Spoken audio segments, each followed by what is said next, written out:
हे ईश्वरा सर्वांना चांगली बुद्धी दे, आरोग्य दे, सर्वांना सुखात आनंदात ऐश्वर्यात ठेव, सर्वांचं भलं कर, कल्याण कर, रक्षण कर,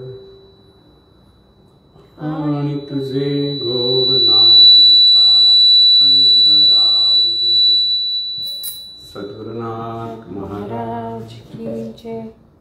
सद्गुरु पैमावली मातोश्री माईंना प्रथम कृतज्ञपूर्वक वंदन। आणि आपण सर्व सद्भक्त सत्श्रोते हो, आपणा सर्वांना आदरपूर्वक नमस्कार। आज सोमवार,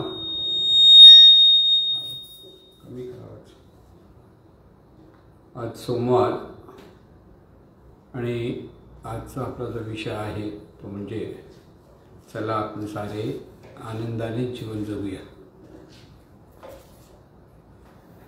आत्ताचा काळ आपण पाहतो, निवडणुकीचा काळ आहे आणि या निवडणुकीमध्ये अनेक राजकारणी आणि राजकारणाचे जे कार्यकर्ते त्यांचे एकमेकांची भाषणं आणि त्याच्यावर त्यांचे मोर्चे हे सगळं निघत असतं। ही एक बाजू चालू आहे। तर मे महिन्याचं मुलांना सुट्टी पडलेली आहे आणि त्यांनाही बाहेर जायचं असतं, गावी जायचं असतं, पुढे वेगवेगळे प्रोग्राम करायचे असतात। हे सगळ्या गोष्टी आपण ज्या पाहतो की जी धावपळ पाहतो, मुलांच्या ठिकाणी बाहेर जाण्याचा आनंद असतो, आनंदच हवा म्हणतो ते जात असतात। मग ते गावी असतील किंवा आणखी कुठेतरी नवीन जागी, थंड हवेच्या जागी म्हणा किंवा आणखीन कुठेतरी, की हे सगळं आपण पाहतो आहोत। आणि ज्या राजकारणी लोकांची जर भाषणं ऐकली तर दुसरं किती वाईट आहे दुसऱ्या पक्षाचे, आणि दुसऱ्या पक्षातले किती वाईट लोक आहेत, किंवा वाईट गोष्टी करतात, भ्रष्टाचारी किती आहेत, ह्याच अंगाने एकमेकावर चिखलफेक करताना आपण पाहतो। सर्वसाधारण माणसाला याचं काही पडलेलंच नसतं खरं सांगायचं तर। थोडे लोक आहेत ज्यांना ह्या गोष्टीमध्ये इंटरेस्ट असेल, पण नुसतं एकमेकाचं उणं करून आपण आपल्या देशाची प्रगती कशी साधणार याचा विचार करणारे फार थोडे लोक आहेत, की संपूर्ण जनतेला आनंद देणं, इथे एकमेकात चिखलफेक करून उणीधुणी काढून कसाच आनंद नसतो। आपल्याला मतं मिळतील म्हणजे दुसऱ्याचं वाईट दाखवून म्हणजे आपण चांगले आहोत हे सांगण्याचा जेव्हा प्रयत्न माणूस करत असतो, त्याला त्याच्याकडे रिॲक्शन करून त्याच्यावर अंगाने लोक वाईट काहीतरी सांगायला लागतात आणि बोलत लागतात। आणि हे आता आपण पाहतो आहोत सगळे, कुठे व्हॉट्सअप उघडा, कुठे हे करा, तर हेच चाललेलं असतं। पण अशा वाईट विचारांचं वादळ जेव्हा होतं तेव्हा त्यावेळेला आपल्याला खूप सावध राहायला हवं, की त्या वादळाचा परिणाम आपल्यावर होता कामा नाही। लक्षात घ्या की विचार प्रदूषण आहे। म्हणजे पैमावली नाही म्हणायचे की जगामध्ये लोक म्हणतात अन्नाचं प्रदूषण आहे, पाण्याचं प्रदूषण आहे, हवेचं प्रदूषण आहे, पण सर्वात महत्त्वाचं आहे की लोकांच्या ठिकाणी विचारांचं प्रदूषण खूप आहे। विचारांचं प्रदूषण म्हणजे आज आपण पाहतो ना, ही मोठी नेते मंडळी जी आपण पाहतो आहोत की दुसरा किती वाईट आहे, दुसरा किती भ्रष्टाचारी आहे, दुसरा कसा चुकतो हे दाखवण्याचा प्रयत्न करत आहेत। पण लोकांनी आनंदाने कसं जीवन जगलं पाहिजे, लोकांनी एकमेकांचे कसे चांगले विचार केले पाहिजेत, लोकांनी एकमेकाचं हिताचं कसं पाहिलं पाहिजे, ह्याबद्दल त्यांचं आचरणही दिसत नाही, त्यांचे विचारही दिसत नाही, त्यांचं बोलणंही दिसत नाही। हीच मंडळी पुढे सत्तेवर येणार आहेत निवडून, आणि मग तिथे ते लोकांना काय आदर्श देणार, हा महत्त्वाचा मुद्दा असतो। की जर आपल्याला सर्वांना सुखी करायचं आहे तर चांगल्या विचारांची देवाणघेवाण करता आली पाहिजे। याचा विचारच कोण करत नाही, कोणतीच, म्हणजे हाही पार्टी आणि ती पार्टी असं काहीच नाही। सत्ताधारी पार्टी आहे, विरोधी पक्ष आहेत, प्रत्येकजण दुसऱ्याचं वाईट काय आणि दुसरा किती वाईट हेच सांगत असतो। म्हणजे सगळे वाईटच आहेत, म्हणजे राजकारणामध्ये कोणी चांगलेच नाहीत असं वाटण्याची परिस्थिती येते की हा त्याचं वाईट काय ते सांगतो, तो किती वाईट आहे, तो किती भ्रष्टाचारी आहे, तो कसा ज्या लोकांना फसवतो, आणि त्या दुसऱ्या पक्षाचे ह्या तसेच करत असतात. त्यामुळे हे सगळं विचारांचं प्रदूषण मात्र वाढवतात. खरं काय आणि खोटं काय ह्याचा कसलाच कोणाला फिकीर नाही आहे. आरोप करताना बेलगाम आरोप करत बसायचे आणि म्हणजे आपण खूप मोठं काहीतरी कार्य केलं आहे.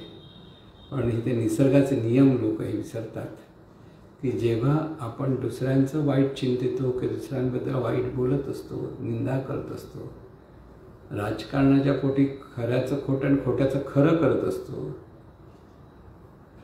तेव्हा हे सगळं बुमरँग आपल्याकडे परत येणार हा निसर्गाचा नियम आहे हे यांच्या लक्षात येत नाही आणि बऱ्याच लोकांच्या लक्षात. म्हणून आनंद वाटा आणि मग आनंदाचा उपभोग घ्या, लक्षात घ्या. आता इथे वाटण्यातच आनंदाचा उपभोग वाटणाऱ्याला मिळत असतो. वाईट विचारांचं आपण जेव्हा उधळण करत असतो तेव्हा सर्वात वाईट आपली मनस्थिती बिघडत असते. इथे आपलं लक्ष नसतं. आपल्याला वाटतं आपण खूप मोठं काहीतरी चांगलं करतो आहोत, पण काहीच चांगलं नसतं. सुज्ञ माणूस असता तर त्यांनी ह्या गोष्टी करायला नको, त्या किंवा इलेक्शन असं नकोच अशी म्हणायची पाळी येते. अशा ह्या इलेक्शनमुळे करोडो रुपये, अब्ज रुपये खर्च केले जातात. त्यासाठी अब्ज रुपयांचा भ्रष्टाचार केला जातो. कार्य म्हणजे ह्यासाठी आता जो हा एवढा काळ आहे निवडणुकीचा, आणि त्या निवडणुकीच्या काळामध्ये बरीच गव्हर्नमेंटची कामं थांबवली जातात आणि त्यामुळे तिथे प्रगती कशी होणार हा प्रश्न कोणालाच पडत नाही. की अगदी महिनापर्यंत हे इलेक्शन्स लांबवली गेली जातात आणि तितकं ते कार्य ते थांबवलं जातं. सरकारी कार्य, सरकारी जी कार्य आहेत लोकांच्या हितासाठी जी केली पाहिजेत ती थांबवली जातं. इथं कोणच विचार करत नाही. इथे एकमेकावर कुरघोडी करणं, मागच्या कुठच्या तरी आयुष्यात काहीतरी कोणाचं काय झालं किंवा मग एक वर्षापूर्वी यांनी असं केलं तरी तसं केलं हेच सांगत राहणं, ते वाईटच, चांगलं नाहीच. त्यापेक्षा एकमेकाचे चांगले गुण सांगण्याचा प्रयत्न करा की ही मंडळी एवढी चांगली आहे, त्यांना मत द्यायचं की न द्यायचं तो मतदार ठरवेल. खरोखरच कोण चांगलं आणि कोण वाईट आहे हे प्रत्येकाला कळत असतं. तुम्ही किती खूप बोललात तरी चांगलं की वाईट काय ह्याचा विचार प्रत्येक माणूस त्याच्या कुवतीनुसार करत असतो. म्हणून हे विचारांचं प्रदूषण जोपर्यंत समाजात आहे तोपर्यंत समाजामध्ये सुद्धा अनिष्ट चिंतन असतं आणि अनिष्ट चिंतनामुळे प्रत्येकाच्या जीवन म्हणजे समाजातील प्रत्येक व्यक्तीच्या वाट्याला अनिष्ट परिस्थिती येत असते. ती परिस्थिती येते की अनिष्ट मनस्थिती असते आणि त्याच्यातून दुःख निर्माण होतं. म्हणून शुभ बोल रे नाऱ्या अशा प्रकारे म्हण आहे. तर तो काय म्हणतो, मांडवाला आग लागली म्हणजे त्याला शुभ बोलायचं माहितीच नाही, कळलं ना. आजकाल राजकारणात कोणालाही शुभ बोलायचं माहीत नाही आहे, अशुभच बोलत आहेत. म्हणून ही कधी निवडणूक होऊन जाते अशी सर्वसाधारण माणसाच्या मनाची स्थिती असते. सर्वसाधारण माणसाला काही त्याला फक्त आपली माणसं मोठी माणसं आहेत हाच बोध असतो. पण त्या बोधानुसार हे सगळं निवडणुकीचं सगळं कारभार चाललेला आपण पाहतो. म्हणून इथे सतत शुभचिंतन हवं हा विचारच इथे कोणालाही नाही आहे. आणि शुभचिंतन नसल्यामुळे ह्या देशामध्ये अनिष्ट परिस्थिती यायला वेळ लागणार नाही, लक्षात ठेवा. म्हणून सर्वसाधारण माणसाने ह्या गोष्टीत न अडकता शुभचिंतन केलं पाहिजे, लक्षात घ्या. आनंदाने जीवन जगायचं असेल तर आपलाच एक संघ तयार करता आला पाहिजे. तो संघ म्हणजे एका विशिष्ट ध्येयाने प्रेरित होऊन लोकांच्या भल्यासाठी तर त्या अंगाने चांगल्या विचारांची जोपासना करण्यासाठी हा संघ असला पाहिजे. हा संघ असला पाहिजे म्हणजे त्यातून काही पैसे द्यायची देवाणघेवाण असता कामा नाही. पैशाशिवाय हा संघ असला पाहिजे की इथे पैसे कोणालाच द्यायचे आणि घ्यायचे नाही, कोणालाच काही खायचं नाही, काहीच प्यायचं नाही. पण एकमेकाकडे जवळ येऊन चांगल्या विचारांची देवाणघेवाण जी आपण करायची सवय ठेवतो, विचारांची चांगली देवाण केली की तिथे बोलणं चांगलं होतं, चांगल्या उच्चारांची देवाणघेवाण होते आणि चांगल्या उच्चारांची देवाणघेवाण जिथे सुरू होते तिथे चांगलं आचरण तिथेच प्रगट व्हायला लागतं. म्हणून विचार, उच्चार आणि आचार हेच जे आपलं कर्म आहे ते सत्कर्म होण्यासाठी आपल्याला शुभचिंतन फार महत्त्वाचं आहे. म्हणून शुभचिंतन करायला लागलो तर मनामध्ये चांगले विचार पुन्हा पुन्हा पुन्हा घोळवले जातात आणि त्याच्यातून मनाला एक समाधान मिळतं. अगदी परिस्थितीने गांजलेल्या माणसाला सुद्धा जेव्हा एखादा चांगला विचार ऐकतो तेव्हाही सुद्धा त्याला बरं वाटतं. आणि बरं वाटतं म्हणजे की तो त्याच्या नकारात्मक विचाराच्या जंजाळातून जरासा बाहेर पडतो आणि त्याला बरं वाटतं.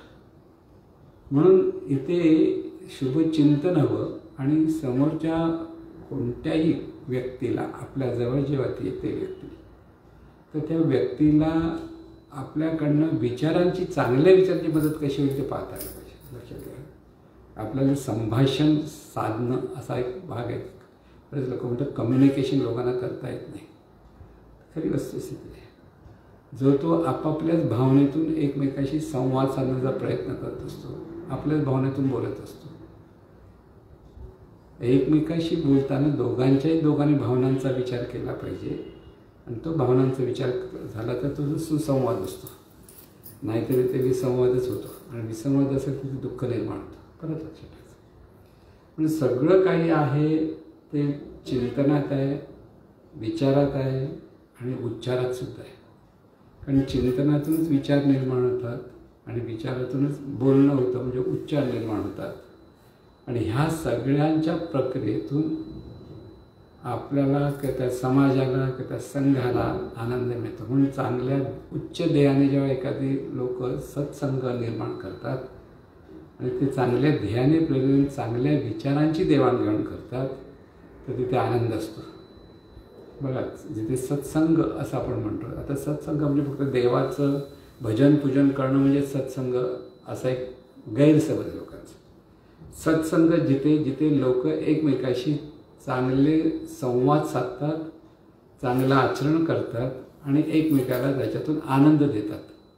तिथे पैशाची देवाणघेवाण पण नसते की कसल्या वस्तूची देवाणघेवाण नसते, तर फक्त एकमेकाला आपल्या विचारातून, बोलण्यातून, आचरणातून तिथे आनंद दिला जातो. तेव्हा तो असतो तो सत्संग असतो.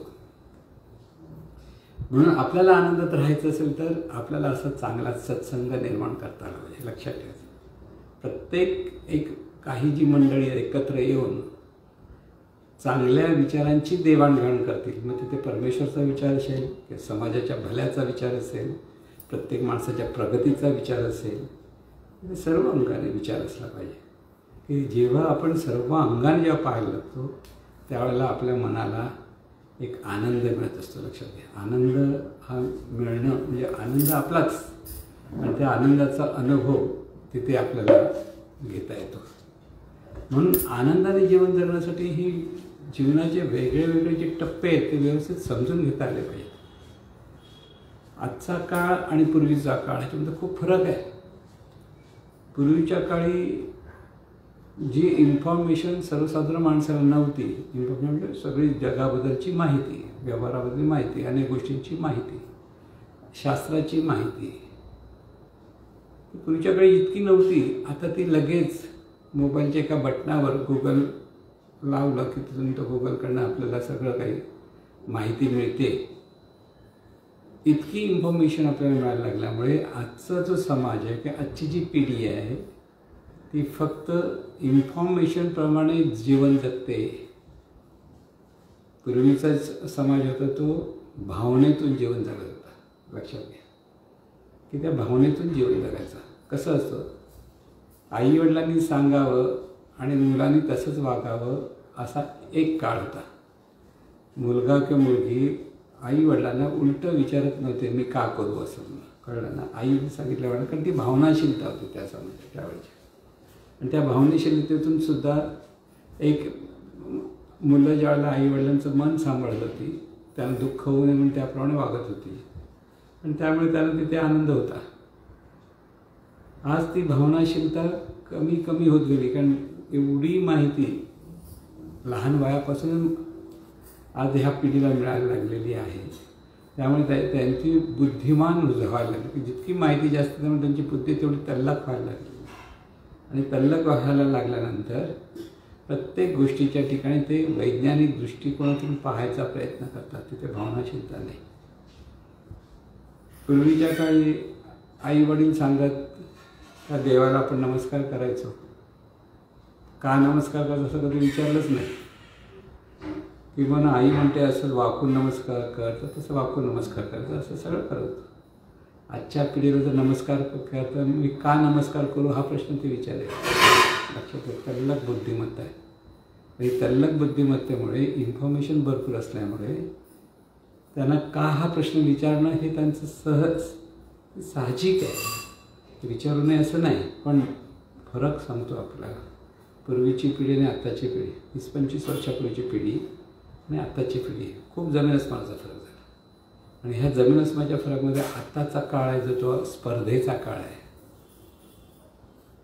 अगदी छोट्या छोट्या गोष्टीमध्ये स्पर्धा आहे.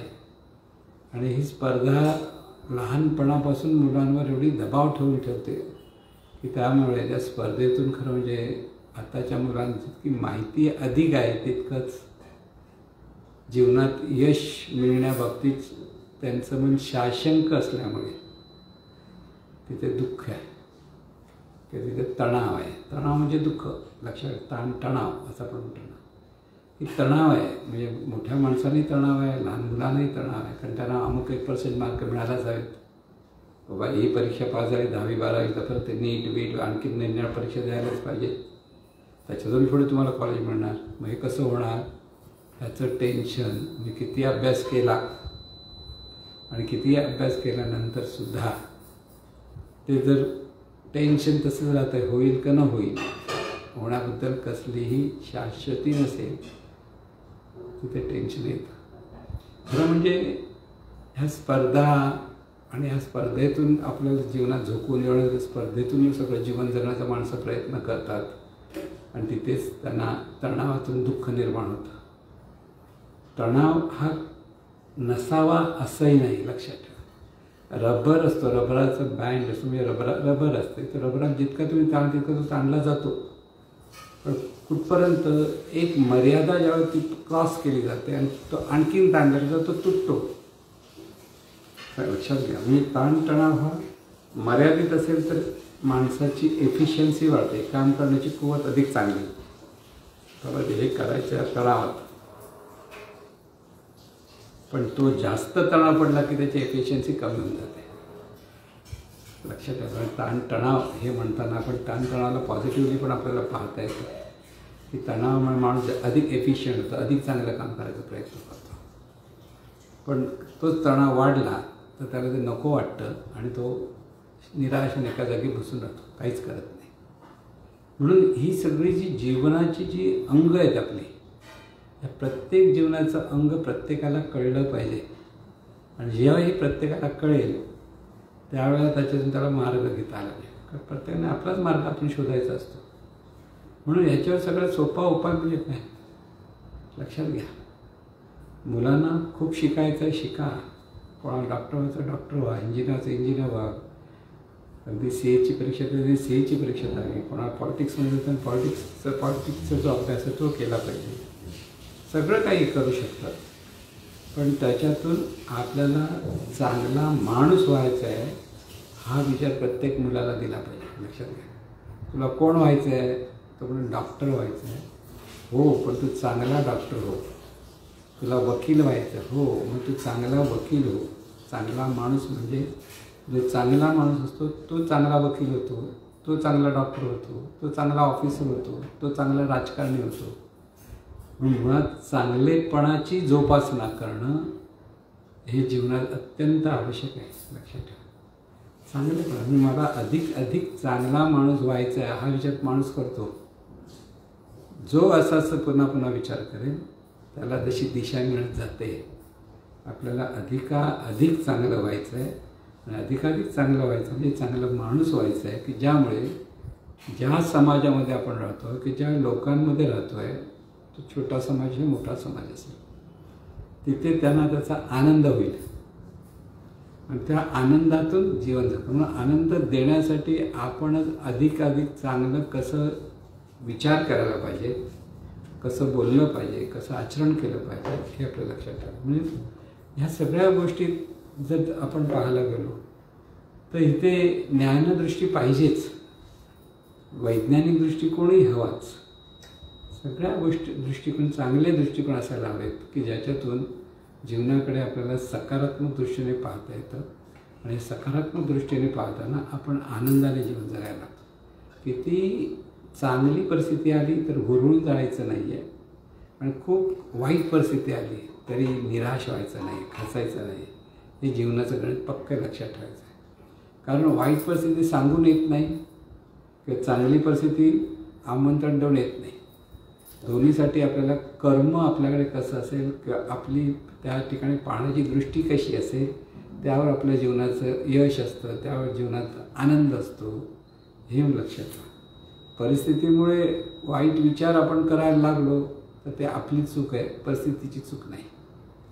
तिथेसुद्धा सद्विचार आणि चांगल्या विचारातून पुढे कसं वागायचं आहे हे जर आपल्याला कळायला लागलं तर आपण योग्य मार्गाने जीवन जगू शकतो. म्हणून योग्य मार्गाने जगता आलं पाहिजे. म्हणजे आपल्याला सत्कर्माचा समाधान मिळवता आलं पाहिजे. आपलं जे सत्कर्म होतं त्यातून आपल्याला नेहमी समाधान मिळतं. म्हणून सकाळी उठल्या उठल्या आपल्याला आज अधिकाधिक चांगलं वागायचं आहे, चांगलं माणूस व्हायचं आहे हा विचार करा. आणि रात्री झोपताना परत तोच विचार करा, आज किती मी चांगलं काम केलं, मी अधिकाधिक किती चांगलं झालो. स्वतःचं निरीक्षण परीक्षण करावं लागतं. दुसऱ्यांचं निरीक्षण परीक्षण, दुसऱ्यांच्या काही चांगल्या गोष्टी समजून घेण्यासाठी निरीक्षण परीक्षण घेतलं तर हरकत नाही. पण त्या निरीक्षण परीक्षण आपण दुसऱ्यांचे जर दोष पाहायला लागलो तर ते दोष आपल्या अंतर्मनात घुसतात आणि आपल्यालाच त्याचा वाईट परिणाम मिळतो. लक्षात ठेवा. म्हणून हे जग आहे, हे जग आरशासारखं आहे म्हणतो ना, त्या आरशात आपलंच प्रतिबिंब दिसतं. तसं जगाशी आपण कसे संबंध जोडतो त्याप्रमाणे जगातील समोरून आपल्याबद्दल ज्या भावना तिकडे व्यक्त होतात ते आपलं प्रतिबिंब आहे आपल्या वागण्याचं, आपल्या बोलण्याचं. म्हणून आपल्यासमोर कधी कधी बोलत नाहीत लोक, त्यांना वाटतं कसं बोला वाईट वाटेल, पण आपल्या मागे लोक बोलतात की हा माणूस चांगलं वागतोय किंवा वाईट वागतोय. दोन्ही गोष्टी असतात. वाईट वागतो म्हणत असेल तर ते वाईटच असते. कारण वागण्यातून आपण एक दोन माणसाची चांगले वागतो आणि एक दोन माणसांची वाईट वागतो हेही चुकीचं होतं. की सर्वांशी समत्वाने कसं वागता आलं पाहिजे हे कळलं पाहिजे. जेव्हा आपण समत्वाने सर्वांशी संबंध जोडायला लागतो तर त्या आनंद असतो. कोणाकडून कसलीही अपेक्षा म्हणण्याच्या, कोणाकोणाबद्दल अमुक एक करावं ही आग्रह असता कामा नये. जितका आपला आग्रह मोठा तेवढा आपण सत्ता मोठी गाजवत असतो आणि त्यामुळे कोणालाही आपल्यावर सत्ता गाजवलेला माणूस आवडत नाही. लक्षात राहा. कोणताही व्यक्ती, लहान मुलं असेल तरी त्याला आवडत नाही. कोणते त्याला सतत सांगतो इथंच बस, असंच बस, असंच बस, तर त्याला उडवून टाकतो. मग शेवटी तू जा. लहान मुलं पण तू जा म्हणायला तयार असतं. मोठ्या माणसाची तर गोष्टच वेगळी असते. म्हणून चांगले विचार हवेत. चांगल्या विचारातून सर्वांचे आचरण चांगलं हवं. आणि चांगलं आचरण म्हणजे सर्वांचा आपल्याकडून सहजपणे सन्मान झाला पाहिजे. तर आपल्या बोलण्यातून, वागण्यातून, आपल्या सततचे उच्चारातून किंवा विचारातून, आचरणातून हे सहज वागणं झालं पाहिजे. आणि हे जेव्हा सहज वागणं होतं तेव्हा आपल्याला जे समाधान मिळतं तो सुद्धा आनंदच असतो. म्हणून आनंदाची जी रूपं आहेत ती सगळे, की ज्याला आनंद म्हणतो तो खरा पहिलं त्याचं मोठ्याने काही आपल्याला पाहतो. सचिन तेंडुलकरने सिक्सर मारली की धोनीने सिक्सर मारली की जे धोनीचे फॅन होताना काय होतं, आनंद होतो. का आनंद होतो? धोनीने सिक्सर मारली, धोनीला बक्षीस मिळेल, ह्याला काहीच नाही म्हणणार. पण आपला धोनी किंवा आपला सचिन तेंडुलकर हे आपलेपणातून जेव्हा बघतो आपण तेव्हा तो आनंद असतो. लक्षात घ्या. म्हणून आपल्याला सगळ्यांकडे आपलेपणाने का बघता येत नाही? जेव्हा आपलेपणाने ही सगळी आपलीच मंडळी आहेत, आपलीच माणसं आहेत, हे जेव्हा आपण विचार करायला लागतो तेव्हा खरं म्हणजे आपल्याला आनंद होतो. त्यांचं सगळं काही काही चांगलं केलं, चांगलं बोललं. बघा आजी आजोबा कधी पण आपल्या नातवाचं कौतुक होतो, असाच चांगला आहे, तसाच चांगला आहे, तसाच चांगला आहे, पण त्यांना ते सांगताना त्यांच्या चेहऱ्यावर आनंद असतो. परत विचारातून आनंद प्रगटतो. म्हणजे नातवाचं कौतुक हे निमित्त होतं बघा, पण त्यावेळेला त्या नातवाकडनं ज्या चांगल्या चांगल्या गोष्टी आणि त्याचं ते विचार रूपाने आपण इतरांना सांगायला लागतो, त्यावेळेला त्या आजोबाजीनं तर आनंद असतोच, पण त्याचं कौतुक बघून दुसऱ्यालाही आनंद होतो, ऐकणाऱ्यालाही आनंद होतो. एखादा दुसरा नकारात्मकपणे काहीतरी कुत्सित बोलू पण शकेल, नाही असं नाही, असंही असतं. पण नेहमी लक्षात ठेवायचं, माणसं कुत्सित बोलत असतील तर ते लक्ष द्यायचं नाही, ते वेडावाकडं बोलत असतील तरी लक्ष द्यायचं नाही. पण लक्ष द्यायचं नाही, पण मनातून त्याचं भलं होऊ दे मात्र म्हणता आलं पाहिजे. लक्षात ठेवा, ते वाईट आहे वाईट आहे वाईट आहे, ते वाईट आहे त्यांचं कर्म आहे, आपल्याला त्यांचं भलंच व्हावं हा विचार मात्र आपल्याला पुन्हा पुन्हा असला. किंबहुना प्रत्येक गोष्टीमध्ये सगळं जीवन संबंधातून चाललेलं असतं, हे लक्षात ठेवा. एकमेकाशी आपले जे संबंध आहेत त्या संबंधातून आपण आनंदी होतो किंवा दुःखी होतो, दोन्ही गोष्टी असतात. संबंध चांगले जोपासता आले तर आनंद होतो, आणि संबंध आपण टिकवू शकत नसू तर तिथे दुःख असतं, तिथे दुरावा असतो, तिथे एकमेकांमध्ये शत्रुत्व पण असतं. लक्षात ठेवा. म्हणून कुटुंबात सुद्धा शत्रुत्व येतं किंवा कुटुंबात सुद्धा मित्रत्व येतं, दोन्ही गोष्टी विचारातून होतात. परत लक्षात, विचार महत्त्वाचा आहे आणि जीवनाकडे पाहण्याचा सकारात्मक दृष्टिकोन महत्त्वाचा आहे. जितका सकारात्मक दृष्टिकोन तुम्ही प्रत्येक गोष्ट तुम्ही स्वीकारायला लागता त्यावेळेला तुम्ही आनंदात असता. आणि ज्यावेळी नकारात्मक दृष्टीतून जवळ येणारी परिस्थिती पण आपल्याला नको म्हणतो, आपण उडवून टाकायचा प्रयत्न करतो, तेव्हा आपण दुःखी असतो. सुख दुःख जेव्हा आपण म्हणतो की आनंदात असणं की आनंदात नसणं, असा हा जो प्रकार आहे तो सगळ्या मनाच्या अवस्था आहेत, हे पहिलं लक्षात ठेवतो. परिस्थिती वेगळी वेगळी येणार, ही परिस्थिती वेगळी होणार हे पहिलं आपल्याला समजूनच घेता आलं पाहिजे. सगळं काही चांगलं तुझ्या मनासारखं होईल असा जेव्हा एखादा माणूस विचार करत असतो त्यावेळेला त्याला ती परिस्थिती जेव्हा वाटायला येते विचित्र, तर तो घाबरून जातो, भांबावून जातो, निराश होतो, दुःखी होतो. आणि म्हणून हा जो अभ्यास आहे, जीवनाचा अभ्यास आहे, जीवनाकडे पाहण्याचा दृष्टिकोन तसा असला पाहिजे की तो आपण सतत आनंदाने जीवन जगायचं आहे आणि हा आनंद आपल्या सर्वांना मिळावा. आणि हा सर्वांना मिळवण्यासाठी जे ज्ञान हवं ते ज्ञान आपल्याला जसं सांगता येत असेल, देता येत ते द्यायला हरकत नसते, की ते सांगत असताना आपलंही रिव्हिजन होतं आणि आपल्यालाही आनंद मिळतो. म्हणून सतत स्वतःच्या ठिकाणी आनंदाचा शोध घ्यायचा आहे, बाहेर नाही. आपल्याच ठिकाणी आपण आनंदी आहोत, आपल्याच ठिकाणी आपण समाधानी आहोत, हा भाव आपल्याला सतत धरता आला पाहिजे. किंबहुना त्याचा तो अनुभव घेता आला पाहिजे की आपण आनंदी आहोत, हा आपला अनुभव आहे. म्हणून अधिकाधिक आनंदित व्हायचं आहे. म्हणून आजचा दिवस आपल्याला अधिकाधिक आनंदित व्हायचं आहे, की आनंदाने राहायचं आहे. त्यासाठी नेमकं कसं आनंदात टिकवण्यासाठी काय केलं पाहिजे, जे जे आपल्या जवळ येतील, जे जे चांगले येतील त्यांच्याशी चांगलं वागलं पाहिजे.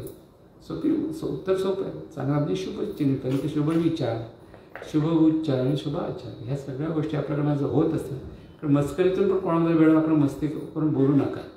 की समोरच्या मनस्थिती जर वाईट असेल तर तो अधिक चिडतो आणि त्या चिडणीतून तो दुःखी होतो. म्हणून अनिष्ट परिस्थिती एखादा माणूस अगदी त्रागलेला तर तुम्ही शांतपणे त्याला समजावण्यासाठी त्याला तो कधी शांत होते पहा आणि त्याचं कारण विचारून त्याचं जर तो सोल्युशन देता आलं तर तो आनंदी होतो, त्याला सहजपणे आनंद घेता येतो. म्हणून मानवी देह जो आहे, ह्या देहातून आपण जे विचार उच्चाराचार करतो आहोत ते मन, त्या मनामध्ये खूप काही ज्ञान आहे. त्या मनाची कुवत, जी जीवन जगण्याचा आनंद घेण्याची कुवत खूप आहे, पण तिचा वापर आपल्याला करता येत नाही. आणि नाही करता आला तर तिथं मात्र गोंधळ होतो. म्हणून प्रत्येक गोष्ट आनंदाने कशी घ्यायची म्हणून विचार सकाळचा पाहिजे आपल्याला. आज आपला अधिकाधिक आनंदी माणूस व्हायचा आहे, आनंदाने जीवन जगायचं, इष्टानिष्ट परिस्थितीनं आपल्याला गुंतायचंच नाही आहे. म्हणून मग अशी म्हटलं की इलेक्शनचा काळ एकमेकांना वेडावाकडं विचार करणं, बोलणं चाललं ते त्या गुंतायचंच नाही आहे. ते त्यांचं काम आहे, त्यांना करू द्या, कारण त्यांना तो अडवतो कोण अडवणार, जो तो आपापल्या परीने स्वतंत्र असतो हे नेहमी लक्षात ठेवायचं. पण त्याचं भलं होऊ दे म्हणायचं, की त्याच्यावर अनिष्ट चिंतन नाही की ते आहे चुकीचं वागतात, चुकीचं वागतात, पण मनातून परत आपल्याला मात्र त्याचा सतत विचार असला पाहिजे, यांचं भलं होते, यांना चांगली बुद्धी मिळते. म्हणून ही बुद्धी प्रत्येकाला मिळणं हे फार आम्ही भलं उद्या म्हणायच्या अगोदर ह्याची याला चांगली बुद्धी मिळते म्हणायलाच पाहिजे. चांगली बुद्धी नसेल त्याचं भलं भलं तर तो काय करेल, आणखी लोकांना त्रास देईल. आता त्याचं भलं होऊ नये असं मी म्हणत नाही, पण भलं व्हावं नक्की, पण त्यासाठी त्याला चांगली बुद्धी मिळावी ही पहिली महत्त्वाची गोष्ट लक्षात आली. म्हणून ईश्वर प्रार्थनेमध्ये सर्वांना आधी मागितलं, आधी सर्वांना चांगली बुद्धी दे, मग आरोग्य बघितलं, आणि मग सुख आनंद मागितलेलं आहे. लक्षात घ्या. म्हणून पहिलं बुद्धी हवी, त्याचबरोबर आरोग्य हवं, आणि मग सुख आणि आनंद त्याच्यातून आपल्याला मिळवण्याची कुवत आपल्यालाच निर्माण करावी लागते. लक्षात ठेवा. नुसतं कोणतरी वरून चमत्कार होऊन आपल्या जीवनात काहीतरी चांगलं होईल असा विचार करून जर एखादा माणूस बसला तर त्याचं काही चांगलं होणार नाही. काही थोड्या वेळासाठी कधी चांगलं झालं असं का वाटेल सुद्धा, पण ते लाँग टर्ममध्ये तिथे मात्र त्याला दुःखच भोगावं लागेल. कारण त्याला सत्कर्म केलंच पाहिजे, सद्विचार केलेच पाहिजे, सदुच्चार केलेच पाहिजे, सदाचार केलाच पाहिजे. हे प्रिन्सिपल समजून घेता आलं पाहिजे. कोणालाही दुखवायचं नाही हा विचार आपण प्रत्येकाने केला पाहिजे. आपल्याकडनं बोलण्यातून कोणालाही दुखवायचं नाही आहे, तर तिथे प्रत्येकाला आनंदच द्यायचा. म्हणून मस्करी पण कोणाची करू नये. कधी कधी आपण विनोदासाठी, हसण्यासाठी काहीतरी मस्करी करतो, चिडवतो जवळच्या माणसाला, आमच्या माणसाला तर कशाला करतो, पण तेही करू नये हे लक्षात आहे. तर छोट्याशा आनंदासाठी, चिडवण्यासाठी, तो आनंद घेण्यासाठी तुम्ही करता, आणि त्यातून मग परत मोठं भांडण तंटे होत असतात. अगदी पुराणातल्या पण गोष्टी अशा आहेत. मी तुमच्या लक्षात येईल काय सांगतोय. कृष्णाची बायको रुक्मिणी आणि तिचा भाऊ होता रुक्मी.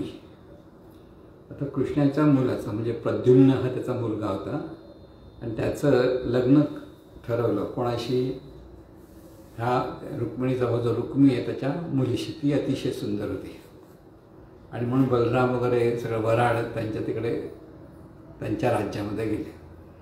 कारण आधी त्यांचा वाद होता, पण तिथं त्या वाद त्यांनी शेवटी मिटवला, आणि मग त्यांनी आपली मुलगी पण द्यायला तयार केली.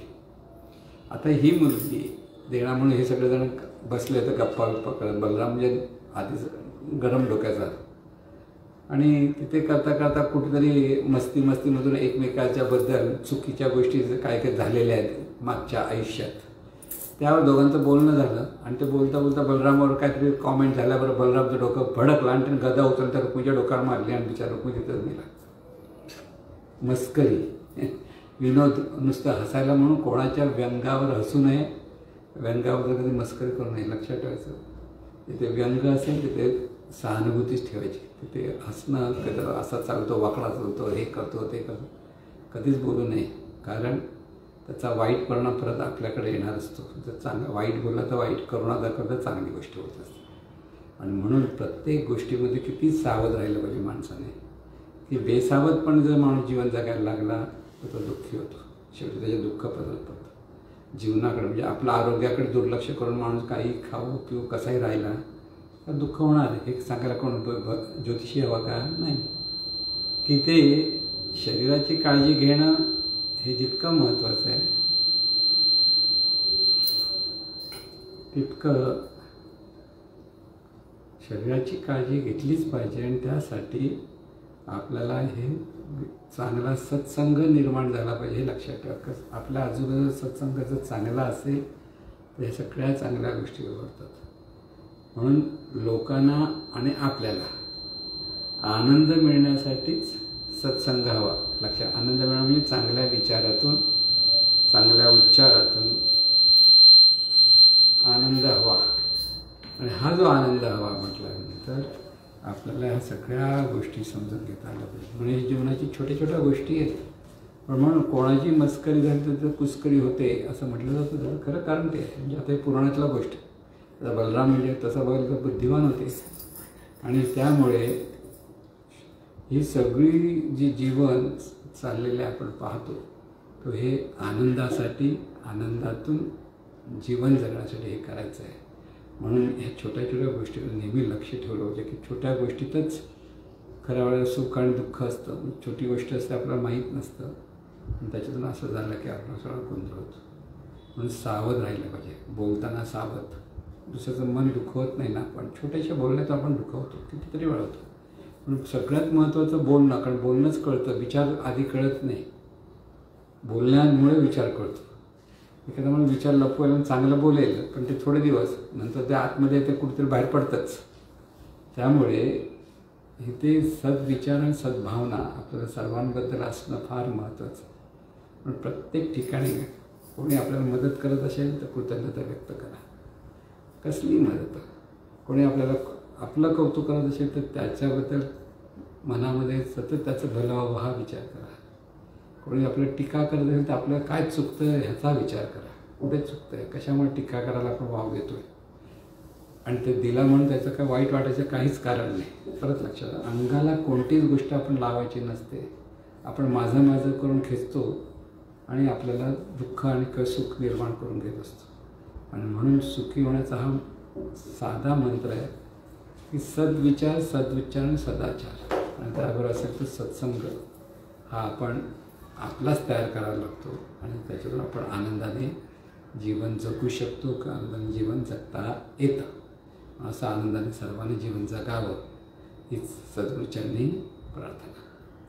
हे ईश्वरा सर्वांना चांगली बुद्धी दे, आरोग्य दे, सर्वांना सुखात आनंदात ऐश्वर्यात ठेव. सर्वांचं भलं कर, कल्याण कर, रक्षण कर, आणि तुझे गोड नाम मुखात अखंड राहू दे. सद्गुरुनाथ महाराज की जय.